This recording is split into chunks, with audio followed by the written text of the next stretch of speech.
Hello विद्यार्थियों, आप सभी लोग कैसे हैं? सभी बेहतर होंगे। आज हम नंबर सिस्टम के पिछले वीडियो में आपसे 4 क्वेश्चन पूछे गए थे। एक क्वेश्चन नंबर 4 लिखा था, 5 था, और एक क्वेश्चन ये था कि नंबर 80 के टोटल डिवाइसर कितने होंगे, कुल भाजक कितने होंगे, इसको हम कैसे ज्ञात करते हैं। तो संख्या 80 के कुल भाजक कितने हैं और संख्या 150 के कुल भाजक कितने हैं, अभी हम इनकी और डिटेल में चर्चा करते हैं। लेकिन पिछले वीडियो में ये क्वेश्चन पूछा था, इसको सॉल्व करते हैं। तो इस 18 को हम कैसे ब्रेक कर सकते हैं? तो आप ये कहेंगे सर 18 को ब्रेक करने का एक तरीका है हमारे पास कि हम इसको 16 × 5 16 पंजे 80 लिख सकते हैं।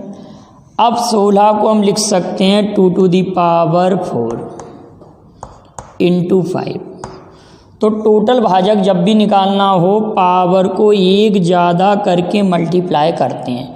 2 to the power 4 है तो 4 की जगह यहाँ क्या लिख लेंगे हम 5 to the power 1 है तो इसको कितना लिख लेंगे हम 2, तो 5 दूनी 10। तो संख्या 80 के कुल भाजक 10 होंगे। संख्या 80 के कुल भाजक कितने? 10। संख्या 80 के कुल भाजक 10। अब इसी प्रकार से हम 150 को देखते हैं। 150 को अगर हम ब्रेक करें सिंपल लैंग्वेज में तो हम 15 × 10, लेकिन आप कहेंगे सर ये फिर ब्रेक हो जाएगा 3 × 5 और 5 × 2, तो ये 5 की घात 2 × 2 ऐसे ब्रेक कर सकते हैं। या आप 25 छक्के 150, 25 को 5 की घात 2 और 6 को 3 × 2 करके तोड़ सकते हैं। तो ये कोई इशू नहीं होता, लेकिन ये आपका अभाज्य संख्या में टूटना चाहिए, ये पुनः ब्रेक ना हो। ऐसी संख्या में आप इसको ब्रेक करिए। तो 150 को हमने ब्रेक किया है तो ये पुनः इसका ब्रेक नहीं हो रहा, इसका नहीं हो रहा, इसका नहीं हो रहा। और ऐसे भी नहीं लिख सकते कि एक स्थान पर 5 की घात 1 लिख दी, फिर 5 की घात 1 लिख दी। जितने भी 5 हैं उनको एक ही जगह लिखा जाएगा। क्लियर है बेटा? ये आ रही बात समझ में? तो अब 150 के टोटल डिवाइसर फाइंड करना है। टोटल डिवाइसर फाइंड करना है। अभी इनका और डिटेल चर्चा करते हैं अभी हम। तो 3 to the power 1 है तो इसको लिख लेंगे 2, 5 to the power 2 है तो इस पावर को लिखेंगे 3, 2 to the power 1 है तो इसको लिख लेंगे हम 2। अब मल्टीप्लाई करेंगे 2 दूनी 4, 4 तिया 12, तो 150 के टोटल डिवाइसर 12 होंगे। 150 के कुल भाजक 12 होंगे। ये आपसे 2 क्वेश्चन पूछे गए थे, आप लोगों ने जवाब भेजे भी थे मुझे मेरे नंबर पर। बहुत सारे विद्यार्थियों के सही आंसर थे। चलिए अब आगे बढ़ते हैं। अब अगला क्वेश्चन था, आपको 4th क्वेश्चन छोड़ा था हमने आपको सॉल्व करने के लिए। इसमें ये कहा था कि इस संख्या में जो लिखी हुई नंबर है इसमें 11 का भाग करें तो क्या शेषफल बचेगा। क्या क्वेश्चन था कि 11 का भाग करें तो क्या शेषफल रहेगा। तो आप लोग देखिए जरा इसको, 11 पंजे 55, 4th क्वेश्चन को सॉल्व कर रहे हैं हम। 11 पंजे 55, एक रिमाइंडर, 11 छिंके 66, 2 रिमाइंडर,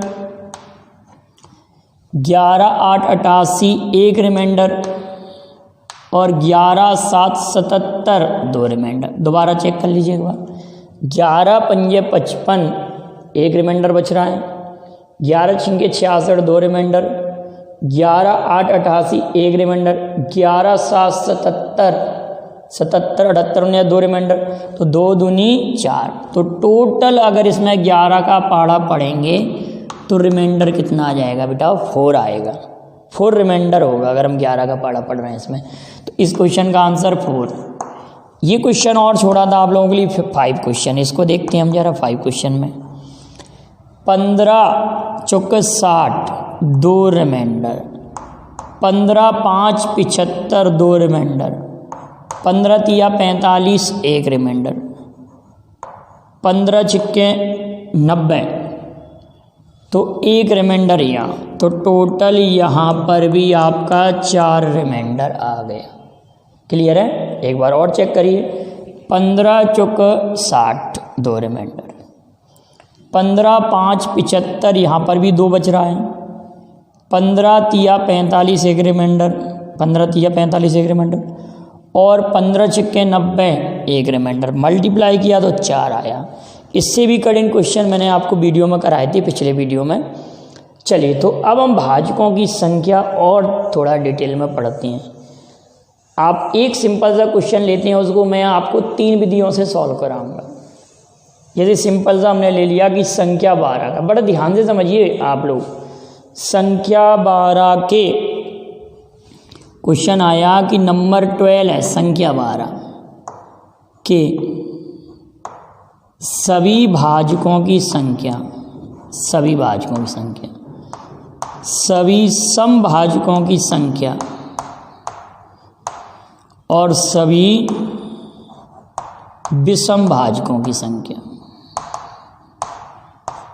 ये 3 क्वेश्चन बनेंगे बेटा इसमें। संख्या 12 के सभी भाजकों की संख्या कितनी होगी, संख्या 12 के सभी समभाजकों की संख्या कितनी होगी, और संख्या 12 के सभी विषम भाजकों की संख्या कितनी होगी। तो एक तो जनरल तरीका है हमारे पास, जनरल मेथड क्या है, ये हमने ले लिया 12 के हमने फैक्टर किए, 1 से डिवाइड होगा, 2 से होगा, 3 से होगा, 4 से होगा, 6 से होगा और 12 से होगा। तो संख्या 12 के कुल भाजक 1 2 3 4 5 6। तो ये फर्स्ट क्वेश्चन का आंसर हमारे पास 6 आ गया। कितना आया, 6। अब सेकंड क्वेश्चन में पूछा सभी समभाजक, तो समभाजक 1 2 3 4, समभाजक हमारे पास हो गए 4।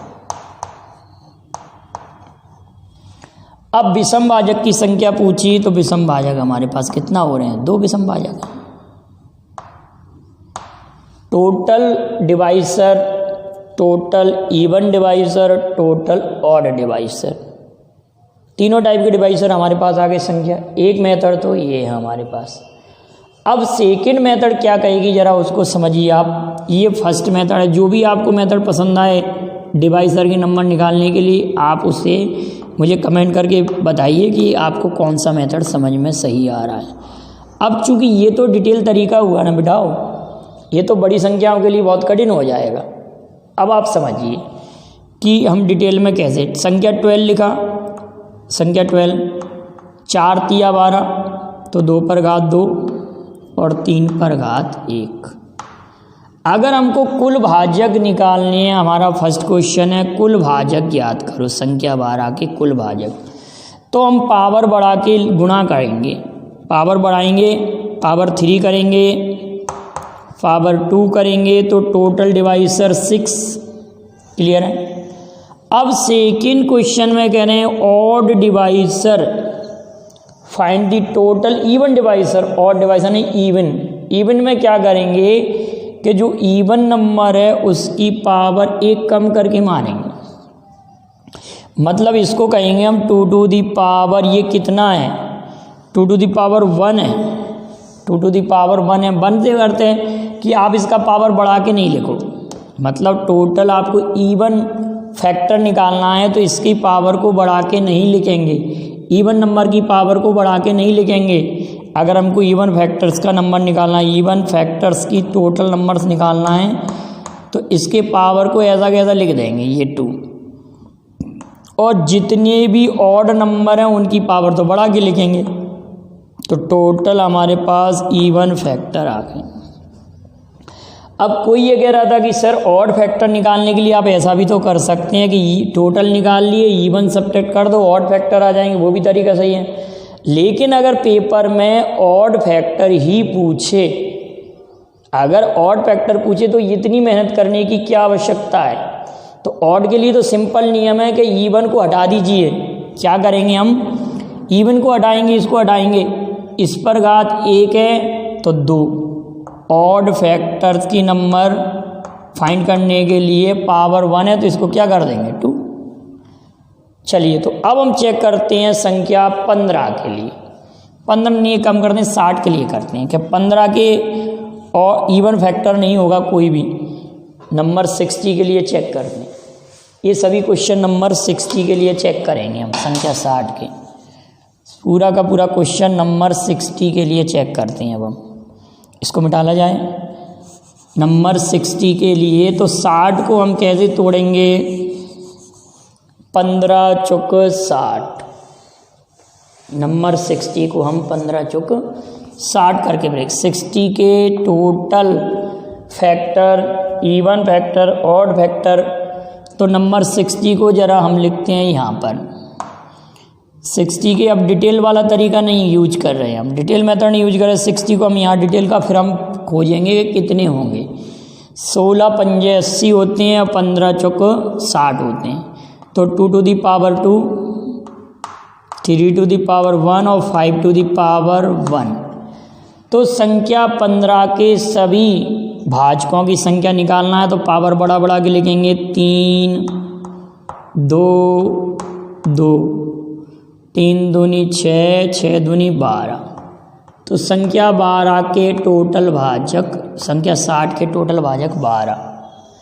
अब संख्या 60 के समभाजक देखेंगे। समभाजक में ये 2 घात है तो 2 का 2, इस घात को 1 बढ़ा के लिखेंगे 2, इस घात को फिर बढ़ा के लिखेंगे 2, तो 8 हो जाएंगे। अब आप कह रहे हैं विषम भाजक, तो 12 में से 8 गए तो कितना आ जाएगा, 4।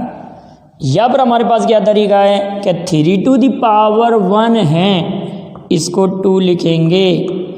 5 टू दी पावर 1 है तो इसको भी हम 2 लिखेंगे, तो 2 2 जा 4। तो संख्या 60 के टोटल समभाजक कितने होंगे, विषम कितने होंगे और कुल भाजक कितने होंगे। अगर आप इसको डिटेल करते तो देखिए 1 से 1 का भाग जा रहा है, 2 से भी कट रहा है, 3 से भी कट रहा है, 4 से भी कट रहा है, 5 से भी कट रहा है, 6 से भी कट रहा है। अब आप ये मुझे ये बताएं कि क्या ये 8 से कटेगा, 8 के पाड़े में आता है क्या, 8 × 48, 8 × 7 = 56, नहीं आता। अब आएगा हमारा 10 के में, 12 पंजे 60, 15 चौक 60, 20 तिया 60, 30 दूनी 60 और 60 एकम 60। आप जरा काउंट करो, हो सकता है हम ऐसे ही करते करते में एक आध फैक्टर भूल भी सकते हैं। 1 2 3 4 5 6 7 8 9 10 11 12 ऐसे काउंट करेंगे। 12 हो रहे हैं, चूँकि हमने 12 निकाल चुके इसलिए 12 से हमने ज़्यादा आगे नहीं बढ़ेगी, कोई और भी होगा, सोचा नहीं हमने। हो सकता हम किसी को भूल जाते हैं, यहाँ पर कितना टफ हो रहा है। तो अब इसमें टोटल फैक्टर 12 लिखते, डिटेल तरीके में ये 12 लिख दिया। सम को काउंट करते, सम फैक्टर गिनते, देखिए एक सम फैक्टर 1 2 3 4 5 6 7 और 8 सम फैक्टर हो गए। विषम गिनेंगे तो 1 2 3 4 विषम फैक्टर हो गए। तो आप लोगों को जो मेथड पसंद आया हो, ट्रिक्स मेथड या डिटेल वाला, आप मुझे ज़रा कमेंट करके बताना कि सर ट्रिक वाला मेथड सही है या डिटेल सही है। तो अब मैं आप लोगों के लिए क्वेश्चन देता हूँ, आप मुझे इसका जवाब भेजिए कि संख्या 800 के सभी समभाजक कितने होंगे। संख्या 800 के सभी समभाजक कितने होंगे। अब इससे बड़ा क्वेश्चन मैं आपको कराता हूँ, मैं आपको सॉल्व करा रहा हूँ संख्या 1600 के। आप ये कहीं सर आपने छोटा सा क्वेश्चन करा के हमको कठिन क्वेश्चन दे दिया, मैं इससे और बड़ा करा दे रहा हूँ। संख्या 1600 के सभी समभाजक कितने होंगे। अब 1600 को आप थोड़ा जल्दी ब्रेक करिए दिमाग से। 16 × 100, 16 × 100 1600। अब 16 को कैसे तोड़ेंगे, 2 टू दी पावर 4 और 100 को तोड़ेंगे 2 टू दी पावर 2 और 5 टू दी पावर 2। ऐसे ही ब्रेक करेंगे ना, क्योंकि ये 100 हो रहा है ना, 25 × 4 100 और ये 16 हो रहा है 2 × 2 × 2, लेकिन इस पावर को इसी के साथ लिखा जाएगा। तो 2 to the power 6 into 5 to the power 2। 1600 का ब्रेक यही होगा। आप लोग सोचिए ज़रा, 1600 को हमने कैसे तोड़ा, 16 गुणित 100। 16 का ब्रेक हमने कैसे किया बेटाओ, 16 को 2 की घात 4 और 100 को 2 टू द पावर 2 और 5 टू द पावर 2, तो ये 100 हो गया। अब आप इसको इसमें ऐड करिए 2 टू द पावर 6, क्यों मैंने आपसे पहले ही कहा था इसको अलग अलग पावर ग्रुप में नहीं लिख सकते। अब हमको 1600 के इवन फैक्टर्स का नंबर फाइंड करना है, number of even factor, number of even factor या इवन डिवाइजर। 1600 के समभाजक तो 2 टू द पावर 6 है, तो ये इसको तो हम 6 ही लिखेंगे सम के लिए, और इसको 1 बढ़ा के लिखेंगे 3, तो 36 18, समभाजक 18 होंगे। इसके समभाजक कितने होंगे, 18 18। क्लियर है बेटा, आप लोगों को समझ में आया। अब अगला क्वेश्चन, अगर मैं आपसे ऐसे कहता कि संख्या 75 के सभी समभाजक, जरा सोचिए, तो ऑरली क्वेश्चन है, संख्या 75 के सभी समभाजक, तो आप तुरंत ये कह देंगे संख्या 75 का सर कोई भी समभाजक नहीं होगा, क्योंकि संख्या 75 कैसी संख्या है, आप सभी लोग जानते हैं संख्या 75 एक विषम संख्या है, तो उसका कोई भी समभाजक नहीं होगा। संख्या 75 विषम संख्या है, इसलिए उसका कोई भी समभाजक नहीं होगा, तो समभाजकों की संख्या 0 हो जाएगी। क्लियर है। अब भाजकों का योगफल, भाजकों का योगफल समझते हैं हम। मैं आपको पहले तो एक मेथड पढ़ा रहा हूँ, हम 12 का ही उदाहरण ले रहे हैं कि संख्या 12 के सभी भाजकों का योगफल क्या होगा।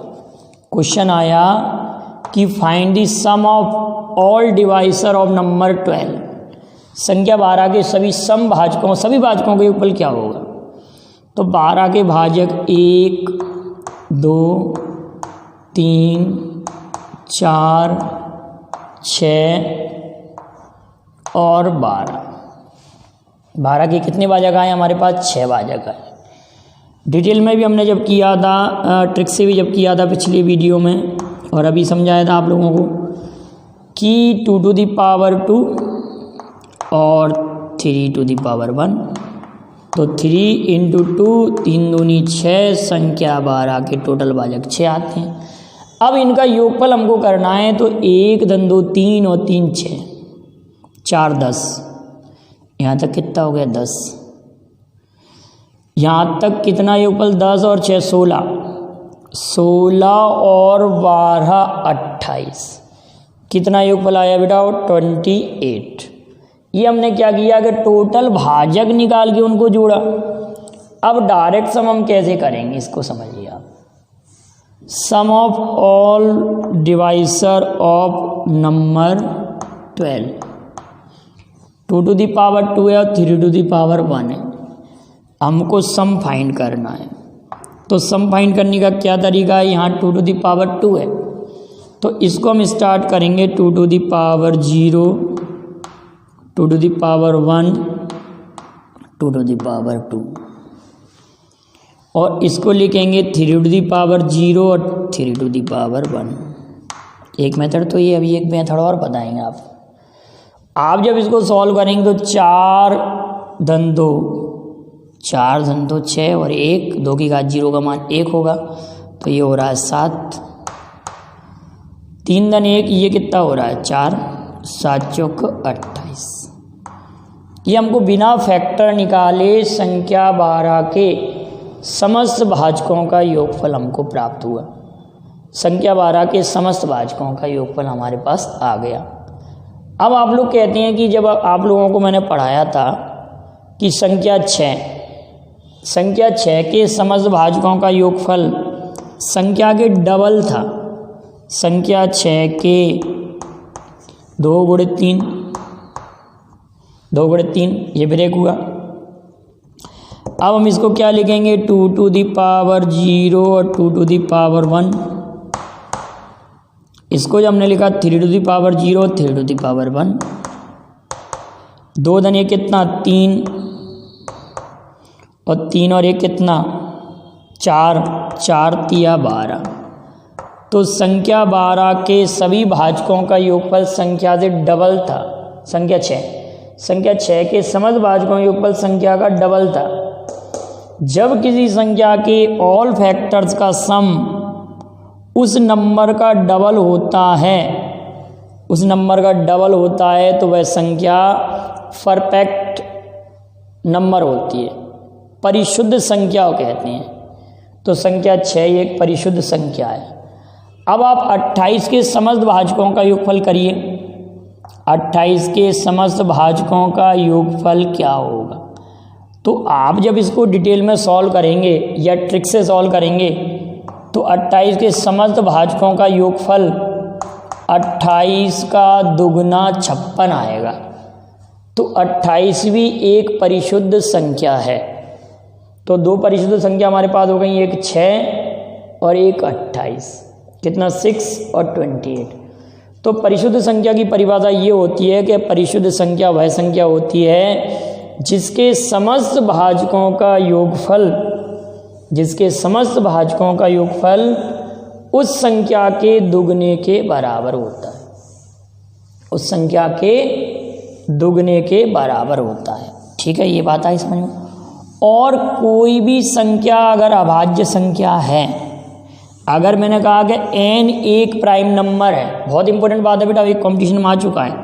पहले MBA वगैरह जो एग्ज़ाम होता था उसमें इस टाइप का क्वेश्चन आता था कि n एक प्राइम नंबर है, प्राइम नंबर है, n जब प्राइम नंबर, n एक अभाज्य संख्या है, तो इसके समस्त भाजकों योगफल, तो इसके समस्त भाजकों का योगफल योग क्या हो, योग ज्ञात। कितना सरल क्वेश्चन है, आपके पास पेपर में ऑप्शन में आया n 2n n+1 और इसमें से आया नन ऑफ दीज। तो n अगर एक अभाज्य संख्या है, कोई भी अगर अभाज्य संख्या होती है तो उसके 2 ही फैक्टर्स होते हैं, आप लोग जानते हैं, एक तो स्वयं और एक। तो इसका योगफल n+1 होना चाहिए। कोई भी अभाज्य संख्या होगा आप ले लें, जैसे आपने कहा sir 7 is a prime number, तो इसके 2 ही फैक्टर हैं, 1 और 7। तो 7 धन 1, n अगर कोई अभाज्य संख्या तो इसका एक फैक्टर 1 और एक n होगा, तो समस्त भाजकों का योगफल n+1 होगा। ठीक, ये बात आई समझ। अब मैं इसी क्वेश्चन को चेंज कर रहा हूँ। इसी क्वेश्चन को मैं क्या लिख रहा हूँ, यहाँ आप ऑप्शन जरा सोचिए, साथ साथ में आंसर दीजिए आप सभी लोग। If n is a perfect number, n एक परफेक्ट नंबर है, n is a perfect number, n कोई परिशुद्ध संख्या है, if n is a perfect number then find the sum of all divisor, total divisor का सम फाइंड करना है। तो n कोई परिशुद्ध संख्या है तो इसके समस्त भाजकों का योगफल उस संख्या के दुगने के बराबर होता है। तो अब आप मुझे संख्या 40 के समस्त भाजकों का योगफल निकाल के बताएंगे। संख्या 40 के, संख्या 50 के समस्त भाजकों का योगफल ज्ञात करेंगे, संख्या 60 के समस्त भाजकों का योगफल करेंगे, और संख्या 28 का मैंने बोल ही दिया है, और संख्या 800 के समस्त भाजकों की संख्या वाला बोल दिया है, और संख्या 120 के समस्त भाजकों का योगफल करेंगे। अभी मैं सम और विषम की चर्चा नहीं की, समय का अभाव है। अगले वीडियो में मैं आपके लिए सम भाजकों का और विषम भाजकों की संख्याओं का योगफल क्या होता है, सम भाजकों का योगफल और विषम भाजकों का योगफल क्या होगा, और आपके लिए बाइनरी नंबर कैसे बनाते हैं और बाइनरी से डेसिमल कैसे चेंज करते हैं, उसका वीडियो लेके आएंगे। अभी 1-2 वीडियो और रहेंगे बेटा। आपको इस बच्चे कह रहे थे कि सर एवरेज कब स्टार्ट करेंगे, तो चूंकि बेटा अभी नंबर सिस्टम में भी हम कुछ ऐसा नहीं छोड़ेंगे जिससे हमको आगे प्रॉब्लम आए, और आपको और भी लगता है कि नंबर सिस्टम इस टाइप का आपने क्वेश्चन नहीं पढ़ाया, तो मेरे व्हाट्सएप नंबर पर 9300487186 पर आप ये लिखकर भेजें कि सर हमको ये समस्या है, ये समझ में नहीं आया। आप उसको कह सकते हैं। और क्या क्या आपको और पढ़ना है, कौन सा टॉपिक हम स्टार्ट करें। बहुत जल्दी आपके लिए लाइव क्लास स्टार्ट करूंगा मैं, जिसमें एडवांस मैथ का भी टाइम रखूंगा। एडवांस मैथ, रीजनिंग और जनरल मैथ, आपको 2 घंटे के क्लास रहेंगे। आधे घंटे में जनरल मैथ, आधे घंटे में रीजनिंग, और 1 घंटे का फुली एडवांस क्लास रहेगा। ठीक है, तो आप लगातार वीडियो देखते रहें। और जो भी बच्चे एडवांस मैथ पढ़ना चाहते हैं और लाइव क्लास लेना चाहते हैं, मुझे प्लीज़ आप मैसेज करें इस नंबर पर कि कितने लोग, तो उनकी मैं लिस्ट बना लूँगा और आप लोगों के लिए बहुत जल्द ही मैं लाइव क्लास लेकर आऊँगा और इंग्लिश का भी बैच स्टार्ट करवा देंगे आप लोगों के लिए। तो आप वीडियो देखते रहें। Thank you very much. जय हिंद, जय भारत।